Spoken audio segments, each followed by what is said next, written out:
It's a very small town. It's hard for secrets to be kept.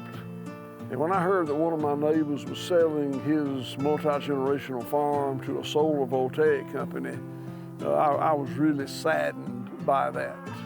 Regenerative farming pioneer Will Harris thinks solar power is a great idea. It definitely fits in with the mission of the farm. It's what happens under the panels that got his goat.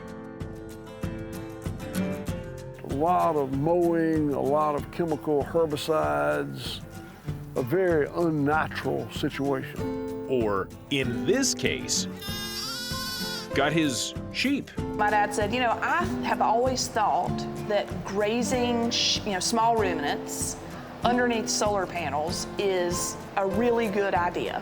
Today, it's called Agrivoltaics. Found out that Silicon Ranch was the company that bought it and who the CEO was. In 2018, it was a new concept in the U.S. In my mind, it was just a Hail Mary pass. I had very little confidence in the likelihood of convincing him to run his business differently, but I felt like I had to try it, and I did.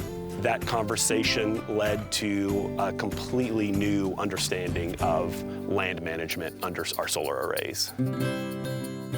Traditionally, our industry sees the soil under and around our solar facilities as a liability. Will helped us view them as an asset with his focus on soil management using regenerative agriculture to improve the soil over time.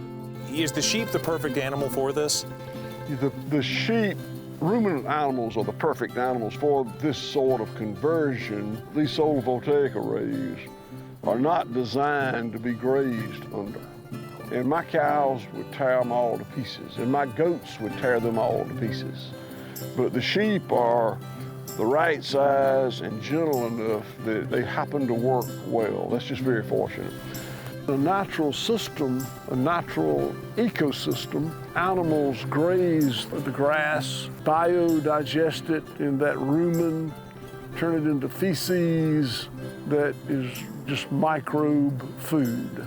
So it's a much more natural system, and it puts carbon in the soil instead of allowing it to move into the atmosphere.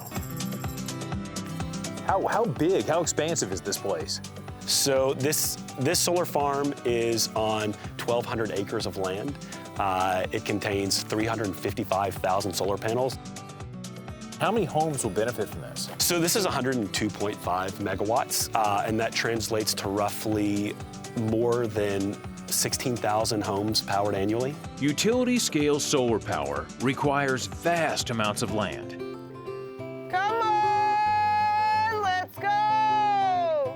Good sheep, let's go! Agrivoltaics keeps these precious, expensive acres in agriculture. Ollie, away. Away.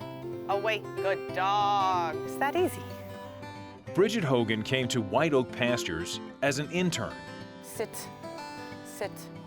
Thanks. And she never left. Sometimes working relationships can be somewhat difficult, but you've got a great bond with your coworker. He's my best friend.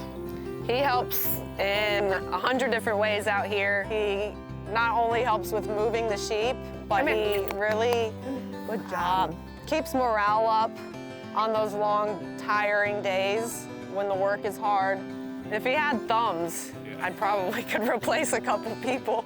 In my humble opinion as a shepherdess, I think the sheep is the perfect animal. They're small enough that they can fit under the panels. They're very calm. They have a very relaxing presence. It's an odd pairing, but it works. The panels provide shade for the sheep. The sheep provide a vegetation management service to make sure the panels don't get shaded out. Our energy landscape is changing faster than anyone thought possible, and extraordinary, ordinary people like Will Harris are making it happen. It's not without risk. You can't just change one thing without changing the whole program. It doesn't require a little change, it requires a very big change. It's a great blend between nature and technology. We're providing energy, green energy, and the sheep are really improving the land and allowing not only the sheep to live here, but all these other creatures that call this place home now.